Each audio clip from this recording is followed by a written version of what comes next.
Ми зараз знаходимося на одному з випусків зливової каналізації. У нас справа в тому, що зливова каналізація міста побудована наступним чином, що переважна більшість води, якщо брати масив, який буде від проспекту Миру, Чарторийський овраг, Любецька, та сторона до ЗАЗа, вона виходить все в Стрижень. Або через Ливньовку, або через поверховий водовідвід, тобто по дорогам. Це перше. Інша справа є Ливньовка, яка у нас виходить на очисні споруди Ливньової каналізації, які знаходяться у нас в міському парку, в горсаду, так зване. Там є оці великі такі споруди. І є ще випуски в річку Десну через вулицю Толстого та інше. Там всюди на кінцях колекторів там є дуже великі труби. Але для того, щоб зливова каналізація працювала як положено, її повинно бути якісне обслуговування. Зараз, наскільки я знаю, на зливову каналізацію виділяється 3,5 мільйони гривень. Підприємства такого, як комунальне шляхобудівне підприємство, немає. Функції ці передані АТП 2528, в народі, які називають Комунтранс. А зараз ми з вами під'їхали на один із випусків, той, який прибирає воду між Чарторийським оврагом і по проспекту Миру, те, що по зливовій каналізації йде сюди.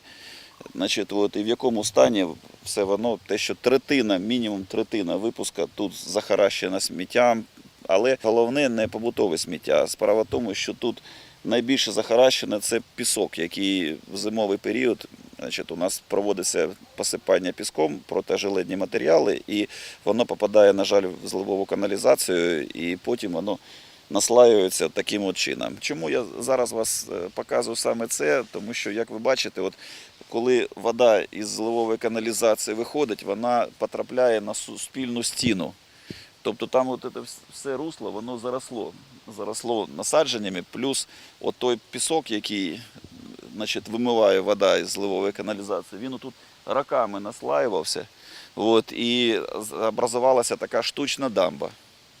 І ясна річ, то саме ви бачите, якою висотою йшов вал води, здесь, воно видно по рогазі, якою висотою було. А після цього воно ж підпирає, потім воно вже йде і на вулицю пішло, і во всі інші. Тому що води просто-напросто нікуди було діватися.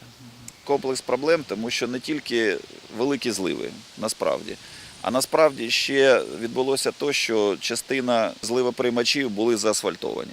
Під час виконання робіт підрядні організації заасфальтували зливні приймачі. Коли відбувалося фрезерування, скол, який асфальтний, він попадав також в зливову каналізацію, він там і залишився. Це також додавало до того піску та мулу, який там є. А крім того, є місця, де після асфальтування значно зменшилась висота бордюра.